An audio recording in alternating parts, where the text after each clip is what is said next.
Assalamualaikum warahmatullahi wabarakatuh. Jumpa kembali bersama saya di channel Ngulik Sejarah.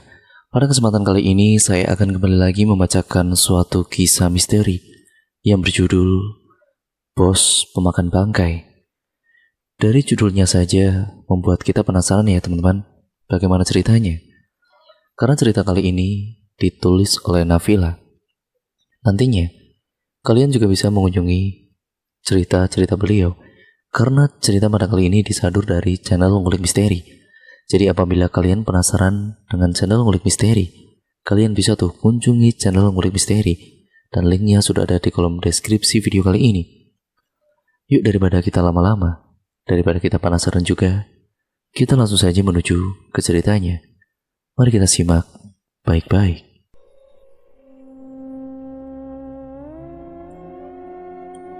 Di kesempatan kali ini ada cerita dari salah satu narasumber yang nama dan juga tempat semua sudah disamarkan. Narasumber ini sebagai supir dan sebut saja namanya Tio. Dan si pelaku atau majikan dari Tio ini sebut saja namanya Pak Nasron. Tio sebelum bekerja di tempatnya Pak Nasron, dia dulu pernah bekerja di salah satu perusahaan, tapi berhenti karena letaknya sangat jauh dari tempat tinggalnya. Tio sebagai seorang kepala keluarga, dia mengikuti saran istri dan juga anak-anaknya agar kerjaannya bisa selalu bersanding dan selalu berdampingan dengan anggota keluarganya. Karena itu dia keluar dari pekerjaannya. Tio akhirnya pulang ke kampung dan berharap bisa segera mendapatkan pekerjaan baru. Tio mencoba mencari pekerjaan yang sebelumnya Tio juga sempat melamar sebagai taksi online. Cuman tidak dilanjutkan karena ada kabar dari salah satu kerabatnya kalau di tempatnya Pak Nasron sedang membutuhkan sopir pribadi. Tio yang mendengar kabar tersebut langsung mendaftarkan diri ke tempat Pak Nasron agar dirinya bisa menjadi sopir pribadinya. Dan tanpa pikir panjang, Tio pun diterima di tempatnya Pak Nasron. 1 hari 2 hari sampai 1 minggu Tio bekerja di tempat Pak Nasron, dan selama itu belum ada kejadian-kejadian yang aneh. Pada pagi hari majikannya ini meminta Tio untuk mengantarkannya ke suatu tempat yang jauh dari pemukiman warga. Tio yang sebagai sopir pribadinya mau tidak mau kan harus mengantarkannya. Dan juga seluruh keluarganya Pak Nasron ini minta diantar ke salah satu tempat wisata. Mungkin kurang lebih ada sekitar 8 orang yang akan pergi semacam liburan. Tolong antarkan keluarga saya ya Pak ke tempat wisata, dan setelah itu nanti kamu antar saya. Setelah sampai ke tempat tujuan, semua keluarga ini diturunkan di tempat wisata tersebut. Sedangkan majikannya meminta diantarkan ke salah satu tempat. Tio sendiri pun tidak tahu kemana arah yang diinginkan oleh Pak Nasron. Tio yang sebagai sopir hanya mengikuti saja arahan dari majikannya. Waktu di perjalanan butuh waktu kurang lebih 1 jam. Akhirnya sampailah di sebuah hutan semacam lereng perbukitan. Pak Nasron akhirnya meminta untuk berhenti. Pak, kita mau kemana Pak? Udah, di sini saja kamu. Tinggal tunggu saja saya di sini. Tio yang waktu itu sebagai seorang sopir yang masih terbilang baru, dia tidak memikirkan hal yang aneh-aneh tentunya tentang apa yang dilakukan oleh Pak Nasron sebagai majikannya. Tapi yang membuat Tio bingung ini, kenapa berhentinya di area hutan seperti ini, dan jalan yang harus dilalui pun sepertinya bukan jalan untuk mobil, hanya jalan setapak yang hanya bisa dilewati motor atau semacam sepeda, dan lebih tepatnya mungkin dengan jalan kaki. Karena jalannya terjal banyak berbatu yang belum tertata rapi juga, dan batunya itu besar-besar, dan kalaupun memakai motor resikonya bisa tergelincir. Sebenarnya tempat itu memang tidak bisa dilalui oleh kendaraan. Sembari menunggu majikannya ini masuk ke jalan tersebut, Tio kemudian memandangi keadaan sekitar yang sangat-sangat sunyi dan sepi. Hanya kicauan burung yang terdengar. Wah, majikan saya itu mau kemana sih orang? Orang tempat sepi kayak gini kok dia malah datang ke sini sih? Kurang lebih setengah jam Tio ini menunggu majikannya, tapi belum datang juga. Sampai satu jam muncullah Pak Nasron dari jalan setapak dari arah bawah. Setelah keluar, Tio menanyakan kepada Pak Nasron, "Gimana bos, udah selesai?" "Ya sudah, yuk kita jalan. Kita lanjutkan saja ke tempat wisata yang tadi keluarga saya ke sana." Tio mengikuti saran dari bosnya untuk menuju ke tempat tujuan awal, di mana seluruh keluarganya sedang liburan. Tapi sebelum sampai ke tempat tujuan, Tio ini diajak makan oleh bosnya. "Kalau kamu lapar, kita berhenti dulu di rest area di warung makan. Terserah kamu pilih yang mana." Mendengar perintah dari majikannya ini, akhirnya Tio berhenti di salah satu tempat, yaitu suatu rumah makan yang letaknya tidak terlalu jauh dari tempat tadi. Mereka berdua masuk ke dalam rumah makan dan duduk dekat jendela yang bisa melihat situasi mobil yang mereka bawa. Pak Nasron menunggu pelayan datang dan di situ memesan apa yang diinginkannya.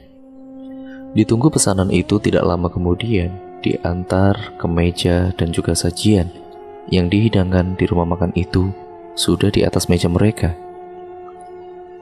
Tio merasakan bahkan melihat kalau ada sesuatu yang aneh dari sajian yang dihidangkan kepada Pak Nasron. Tio melihat sesuatu yang aneh di makanannya Pak Nasron itu.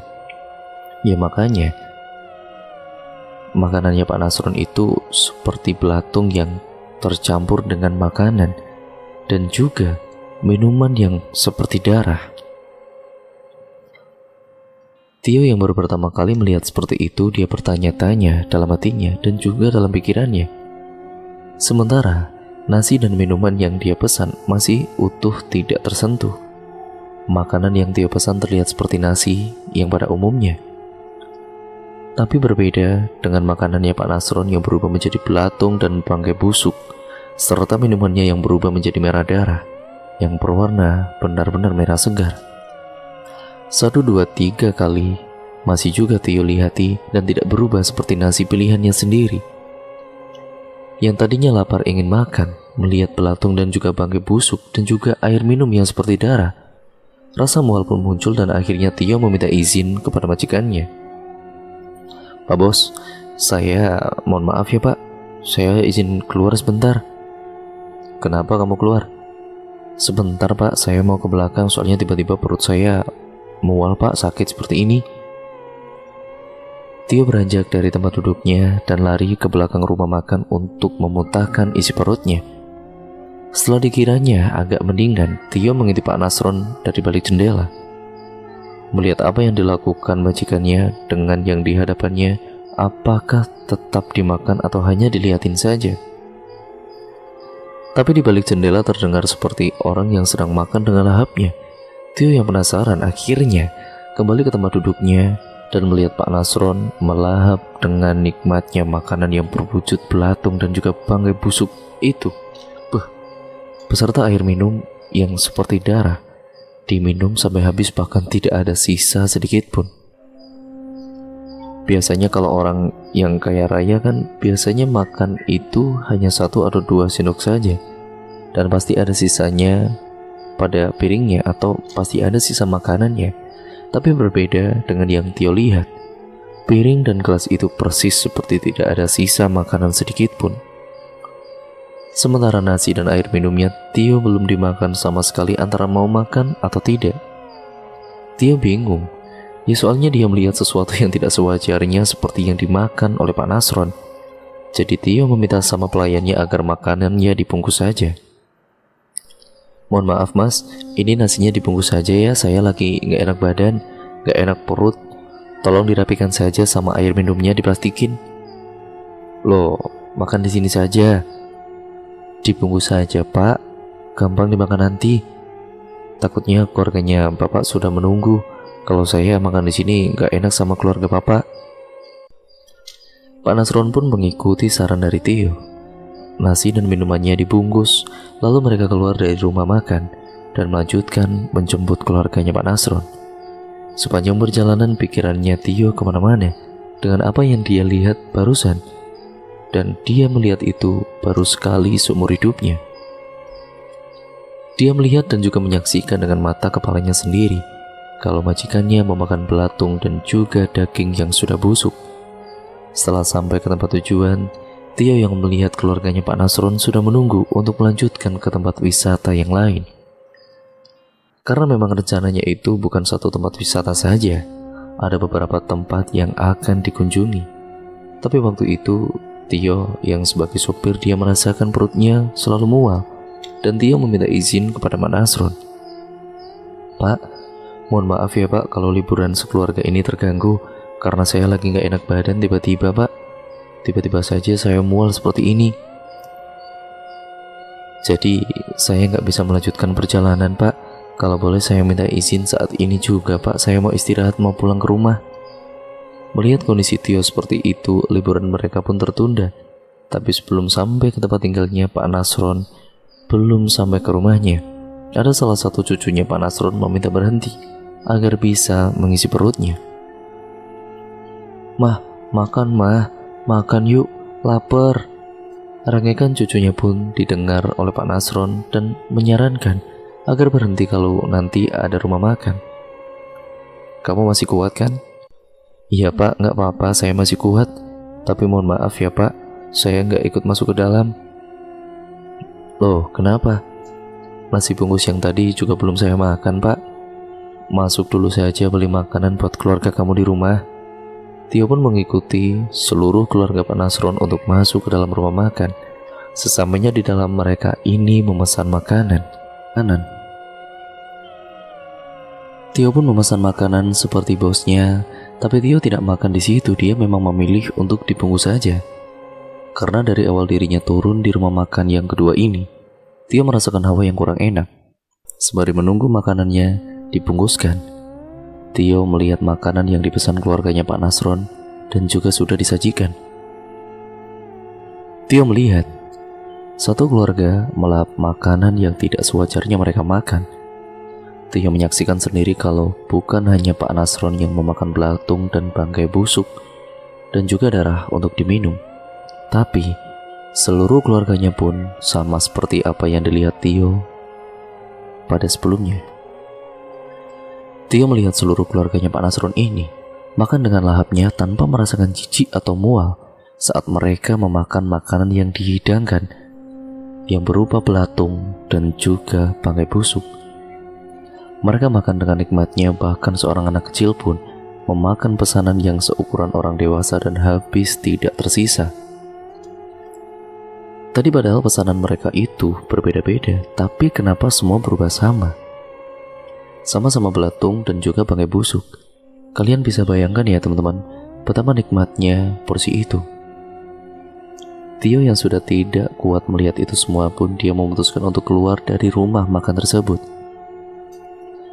Tio keluar melihat lagi apakah benar itu nyata, sampai mereka semua ini menghabiskan makanan pesanannya dengan begitu lahapnya. Apakah yang mereka makan itu sama seperti yang saya pesan? Dibuka bungkusan nasi yang dipesan Tio, namun wujudnya seperti nasi pada umumnya, bukan seperti makanan yang dimakan Pak Nasron beserta keluarganya. Tanpa sepengetahuan keluarganya Pak Nasron, bungkus nasi yang dipesannya dibuang ke tempat sampah, karena Tio takut kalau yang dia lihat itu nyata. Setelah dibuang bungkus nasi itu, Tio duduk sambil merokok, menanti kedatangan suatu keluarga. Tidak berselang lama, akhirnya mereka semua keluar dari rumah makan dan melanjutkan perjalanan menuju ke rumahnya Pak Nasron.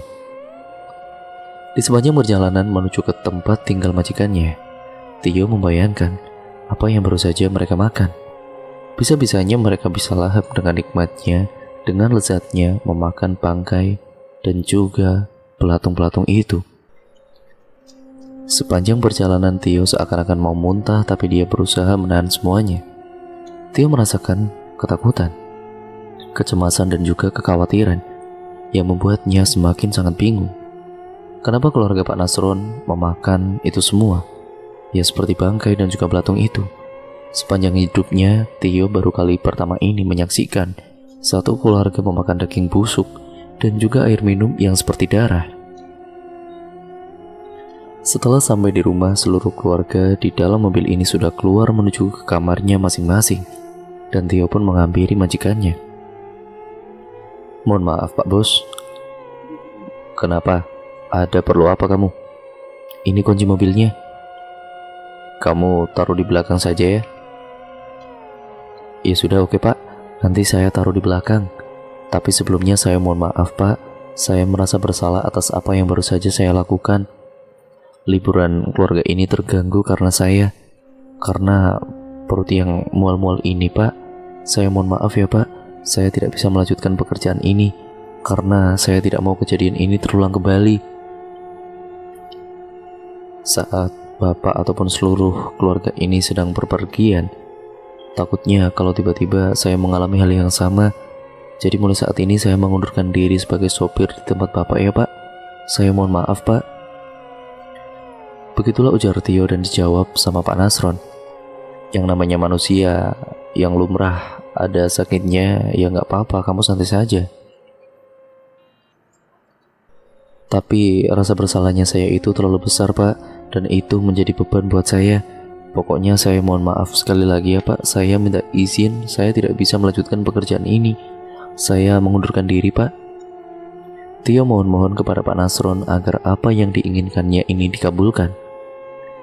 Karena Tio ingin berhenti bekerja di tempatnya Pak Nasron, mobil ditaruh di garasi dan kuncinya diserahkan kembali kepada Pak Nasron.